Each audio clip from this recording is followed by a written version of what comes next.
Good afternoon. I'm not sure if it's afternoon when you're watching this, but it's afternoon here, so good afternoon. In my last video I talked about all the gear I use, so in this video I'm going to talk about modifiers.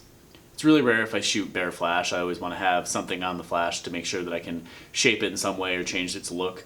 So today we're going to talk about all the modifiers I use. In the last 10-11 years I've used pretty much every modifier you can think of. I've really kind of narrowed it down to about 4 that I use these days. I'm not saying that these are what you have to use, but this is what works for me. So let's go over those 4 modifiers. Alright, so first up is grids. Grids are the smallest modifiers I use. They're the easiest to take around. They produce a bit of a harder light, but they really focus where the light goes so you don't get much spill. I'm not a big fan of light going everywhere. I really want it in very specific particular spots. Grids are the best way to do that. So I use these on my speed lights quite a bit.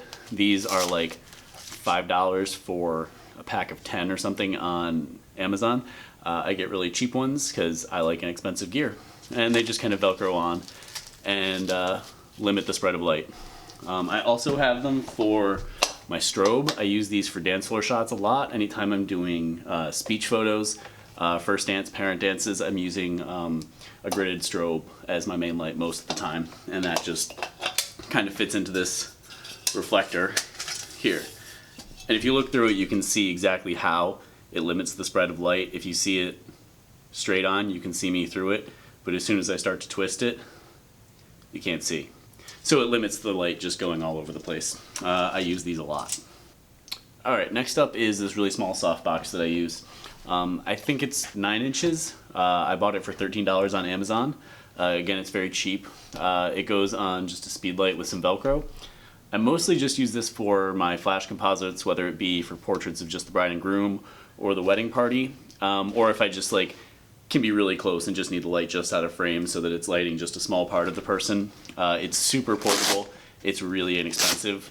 The light that it produces is actually pretty nice. It also folds down really small, so I can take this with me just about anywhere. It's the cheapest modifier I own, and I would honestly say I probably use this the most. Okay, moving up in scale, I have this Octabox.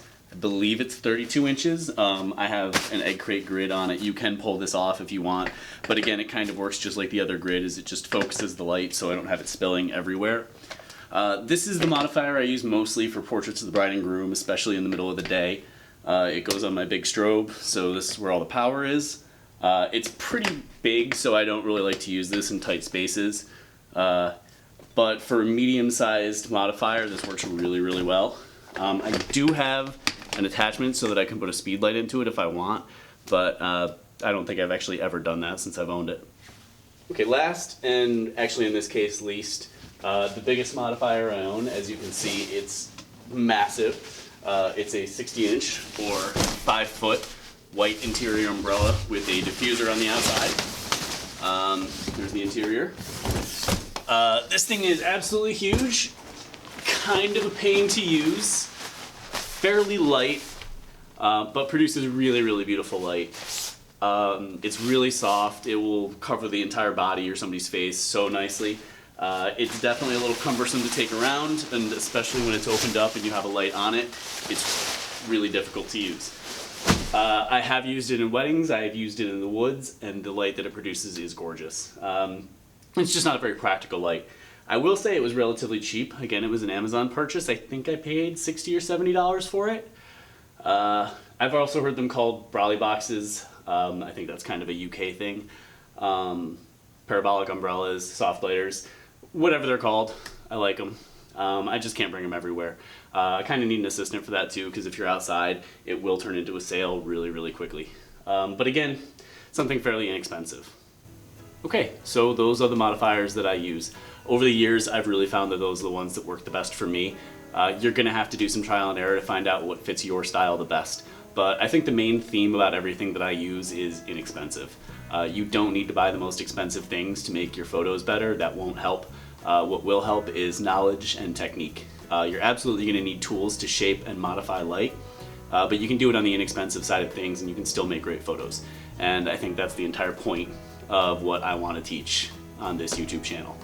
I think I'm supposed to tell you to like things and comment and subscribe and all that good stuff, So do that.